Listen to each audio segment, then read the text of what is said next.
Bonjour à vous, bonjour à vous. Aujourd'hui, je vais vous parler de cette petite machine, voilà, qui paraît toute neuve, mais en fait, elle n'était pas comme ça. C'est une sortie de grange, donc je l'ai trouvée dans un état plutôt pitoyable, hein, les de 97. Enfin pitoyable parce qu'elle a dû tomber en panne. L'historique, c'est que le proprio, il a acheté cette machine, il a prêté à un cousin, elle a pas démarré, et puis ils l'ont laissé dormir. Voilà. Et comme le proprio, il vendait son terrain, il a décidé de vendre sa machine. Donc c'est une Kawasaki FA76D, donc un petit moteur Kawa, une démousseuse, scarificateur, couteau rigide, non tracté, évidemment. Et qu'est-ce que je lui ai fait à cette machine? Je lui ai fait comme d'hab, hein. J'ai démonté le carburateur, je vous mets des photos. J'ai démonté le réservoir, je l'ai nettoyé, j'ai fait une électrolyse pour enlever les petites traces de rouille qu'il y avait à l'intérieur. Sur le haut, j'ai repeint le pot d'échappement, je l'ai sablé. J'ai sablé la plaque et je l'ai peinte. Pareil pour le filtre à air que j'ai changé. Concernant l'allumage, j'ai réglé la tête d'allumeur, la bobine plutôt. Regardez, un truc. J'ai pas fait la vidange encore. Ça, c'est la vidange d'origine de 97. De l'huile toute claire. Toute claire avec des petites traces qui doivent être de l'eau ou de l'humidité qui est restée. Donc, qui n'a pas abîmé le reste. Hein. La courroie, elle est comme neuve. Je vous mets la photo à côté. Donc, en fait, c'est une machine qui a dû marcher quelques heures simplement. Elle a dû marcher quelques heures. Pour moi, on m'en a demandé plus pour la remettre en état. Le carbu, c'est un truc à membrane Kawa qui... Moi, j'ai trouvé les membranes assez facilement, mais elles sont assez chères. Elles sont dans les 30-40 euros, mais j'ai pu les trouver à 18 euros. Voilà. Le lanceur, j'ai changé la corde. Concernant l'allumage, j'ai pas fait grand-chose. J'ai réglé la richesse. Et c'est tout ce que j'ai fait sur cette machine. Enfin, tout ce que j'ai fait. Je l'ai lavé, évidemment. Je l'ai nettoyé devant, dessus. Les couteaux sont même pas usés. Ils ont même pas de traces d'usure. Je vous mets une image. Donc, en fait, voilà, sortie de grange d'une machine, comme d'hab. Hein.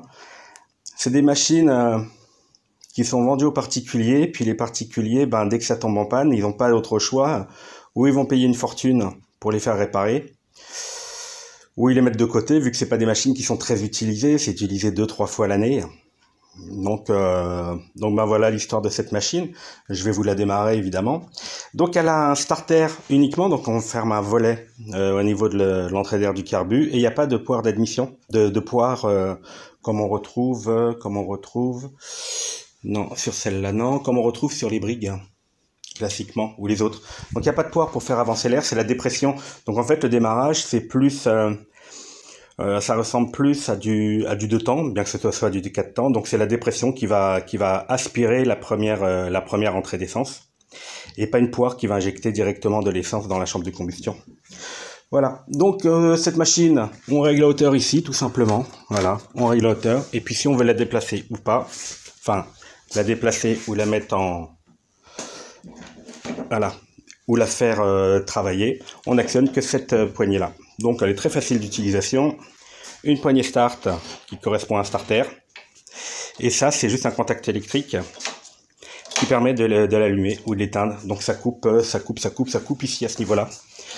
Derrière ça doit être l'équivalent, alors c'est un allumeur, ou alors là il y a les bons qui pourront me donner leur... c'est l'équivalent de vis platiné je crois. Alors vous allez me le mettre dans les commentaires. Et puis il y a la bobine à l'intérieur, donc la bobine ne fonctionnerait pas seule, l'étincelle serait pas assez fort, et donc ça passe par l'intermédiaire de ça. Mettez-moi le nom. Oh, je pense que c'est l'équivalent de vis platiné, mais électronique, comme un allumage électronique, on va dire. Voilà. La bougie, c'est une NGK, donc à mon avis, c'est pas la bougie d'origine. Donc ils ont dû essayer de la faire redémarrer, mais évidemment ça suffit pas. Hein. Ça suffit pas si jamais on a un carbu tout sale avec des sans-soude dégueulasses. Surtout que c'est des trucs à membrane, les membranes elles restent que 3-4 ans à peu près.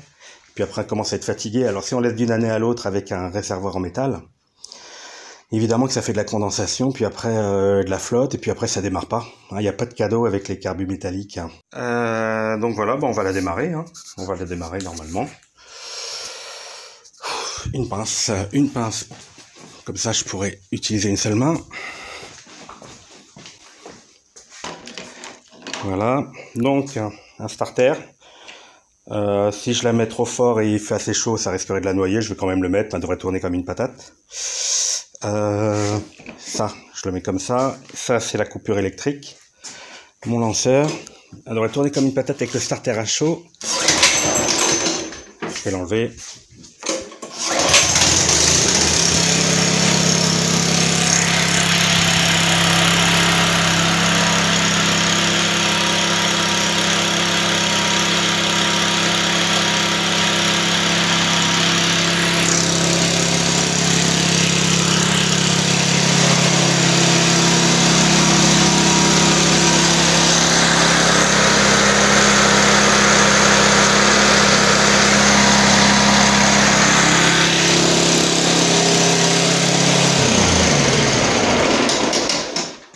Voilà pour cette machine.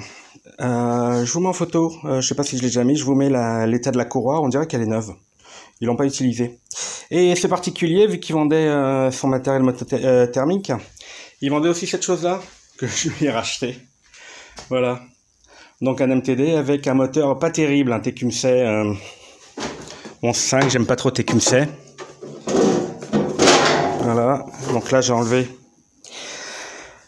la gamelle et je me suis occupé du carbu que j'ai nettoyé. Vous savez, c'est les carbus Tecumseh comme il y a sur les tondeuses classiques avec les cuves et la petite bague qui retient. Bon, dedans c'était plutôt propre. J'ai commandé le filtre à air. Et puis il y a une pièce qui est naze dedans, il est où? Je dois l'avoir là. Il y a une pièce qui est morte, là voilà. Voilà. Cette pièce-là est morte. Vous reconnaissez? Bah, c'est le relais de démarreur. Hein. Le relais de démarreur ne fonctionne pas. Et la batterie était vide, tant qu'à faire. Mais bon, la batterie, c'est normal qu'elle soit vide, on l'utilise pas. Mais le relais de démarreur, bah, s'il fonctionne pas, bah, on peut pas le démarrer. Voilà, je pourrais la démarrer sans ça. Mais bon, je suis pas trop pressé, j'ai d'autres choses à faire entre temps.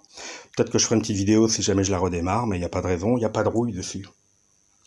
Il n'y a pas de rouille, c'est nickel. J'ai nettoyé, affûté la lame. Je l'ai équilibré, nickel. Donc encore une machine qui n'a pas dû fonctionner beaucoup. Toujours pareil, les particuliers veulent se faire plaisir en achetant du matos. Mais évidemment, c'est du matériel, c'est comme une voiture ou un scooter, ça s'entretient. Et puis, pour l'entretenir, est-ce qu'ils peuvent faire venir quelqu'un à la maison? Est-ce qu'ils peuvent l'emmener à la boutique du coin? C'est pas très facile. Donc c'est dommage pour ces proprios. L'achat est facile, mais le suivi, vous savez quoi? Voilà, le suivi par les vendeurs, c'est zéro. Voilà, j'espère que cette petite vidéo très courte vous a plu. Merci de la regarder. Merci toujours pour ça. Et puis au plaisir. Au revoir.